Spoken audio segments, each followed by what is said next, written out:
It's very hard these days to put a cash register in between the studio and the consumer or the listener.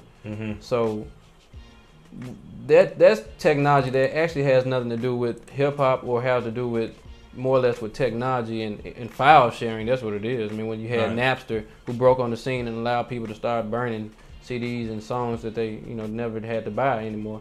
So I think as a whole, everything would have to probably progress the same way that music progresses now, where people are doing most of their own stuff through MP3s, selling it on iTunes, selling it through their own website. It's a lot faster to do. Yeah, a lot faster, easier, and cheaper. But you cut down the middleman when you own the site, you own your music, and you sell it yourself through your site versus you having to get a deal. So I think the future of hip hop is self-publishing, owning all your music, and only thing you probably would need is a producer. Right. So leading into the future, I mean, where do you see it going from? Because we already got digital downloads now. I mean, they're constantly putting out new stuff on the internet, satellite radio. You know, you're constantly hearing new music at MySpace. You know, you got Facebook to put the albums out on. I mean, what's the future then? If people are taken away from cash register, how will people profit from it? I think the next profit centers will now be the creativity of shows. Like what? On tour. When people go on tour, the status quo, you can't just stand in the mic anymore. I think you would have to, back when Hammer had a show, you got to have explosions. You got to have something else. Performances. Because if you're just another artist, you need something to differentiate yourself. You need that one thing to hook your own audience instead of you just being another rapper giving 16 bars. Right. What you got, JB? I feel like that is also true. Just the way performances in hip hop are changing rapidly. You have a stronger emphasis now on like live bands. That is the new thing, and you have just there's so many different ways that you can open up a show that hip hop really hasn't had a focus on touring like there probably will be now, because recording is not the strong emphasis now, because now the catalogs are being reused in these tours, and that is how the money is coming. We have also digital record labels is the talk of the future. That Jay-Z just signed a deal with Stargate to start a digital record label called Star Rock, and that'll be the next wave of the future. You have Amalgam Digital, another successful digital rap label. You have a lot of different things going on in that realm, and that's just how music is going to have to be given to the people in a more direct way. You have to cut out the middleman, cut out the Interscopes, cut out the Def Jams and all those things, and have to do away with that and have a more direct, hands-on approach. Every rapper is, they're touching the fans' hands now. So speaking about rapping, what we're doing, like you see on the screen, hip hop past, present, and future. Like we said in the beginning of this show, that it started out for parties, stuff like that, have people have fun, talk about social and political issues in the hood with Public Enemies, KRS Ones of the world. Now it got on to this whole garbage mentality about beefing. Everybody's beefing with somebody. And if you ain't beefing with somebody, they think that you ain't gonna sell records. So I mean, why are hip hop artists beefing with one another, Jay? Man, ain't no telling. Like, beef is promotion for these rappers. So it's all politics. It's a marketing scheme. Marketing. Yeah, you look at it. Usually, it's a rapper that's up here, and then you have a rapper that's somewhere in the middle trying to get up here. Take that rapper at the top, and you have to look at it. What does the rapper at the top have to gain from this? Really nothing. But the rapper at the bottom, they get exposure. They get they get blog hits. Everything that they say about this other rapper is being posted up. Right. Also, you need to notice when people stop liking people. Usually, artists will stop liking you a good 2 months before their album drops, so that when their album comes out, they're at the height of that beef. Right. And one thing I know, what rapping is, rappers make a lot of money off the First Amendment, freedom of speech. That's what they do. They make money off the First Amendment. But one thing I worry about, which you saw with Biggie and Pac, yes, freedom of speech, but it's not freedom from consequences. Right. And sometimes these consequences, everybody is not made to be made fun of. Like I said, if you talk about me, I can brush it off. But everybody is not a guy who has simple things where I'm not worried about everything. But I mean, it ain't like they just saying, your rhyme's weak. That ain't what they saying. People now got into mom. I know where your mom stays at. They threatening people, and I mean, me personally, I don't take threats very well. Right. I know and I don't even rap. So I think it would end with someone else being a victim of some violence.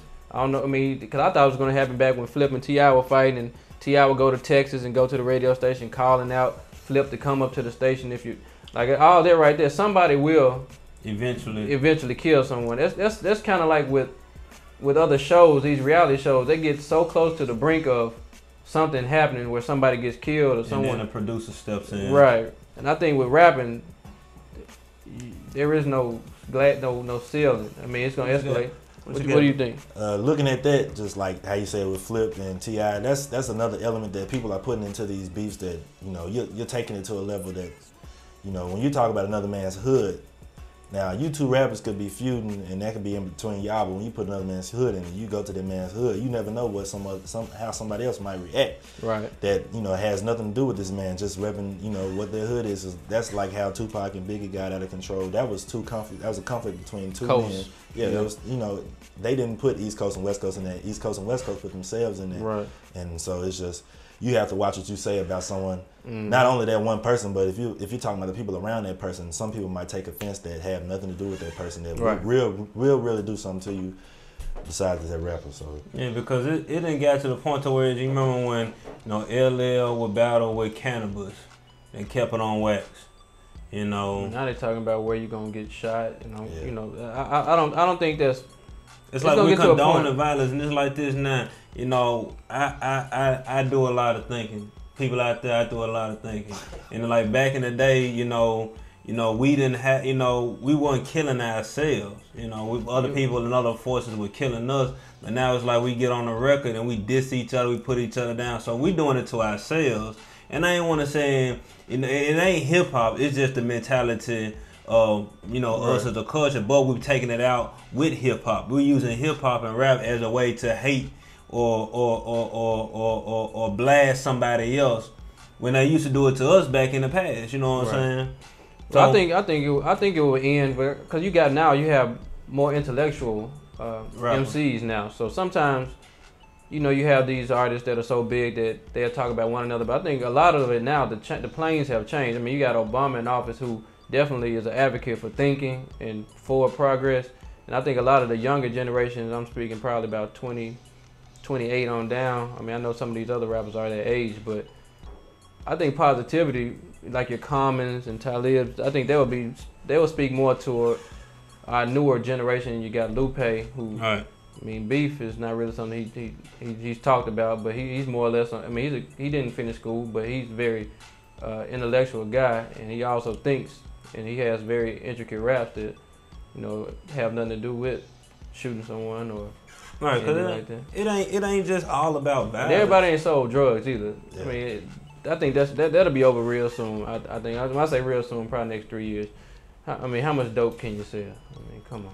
People gotta eat. Dre, what you got? I mean, the wave is always, you know, the trend you see in hip hop is after a certain period of time, being different is what is moving things forward. Like, you know, we didn't have gangster rap all the time. Like when NWA came out, that was being different to them because you had Public Enemy, different things going on. So being different is what is moving things forward. So now you have your Kanye's and your Lupes and things like that. So. Yeah. So as you see, you know, on the panel today, you know, me, Trey Carter, and you got JB's in the house, you know, with studio. We talking about hip hop, something that we all live and breathe, love every day because, you know, I'm a fan of music. We all are fans. But at some point, you know, we have to come together and stop this beefing because we're doing it to ourselves. So JB's, you do your thing, you rapper, Future coming up. What you got? Go ahead and plug information on the screen now. You already know, myspace.com/JAYBIZZLEBABY. That is YouTube, Mr. Ice Cream Man. You can check out the videos there.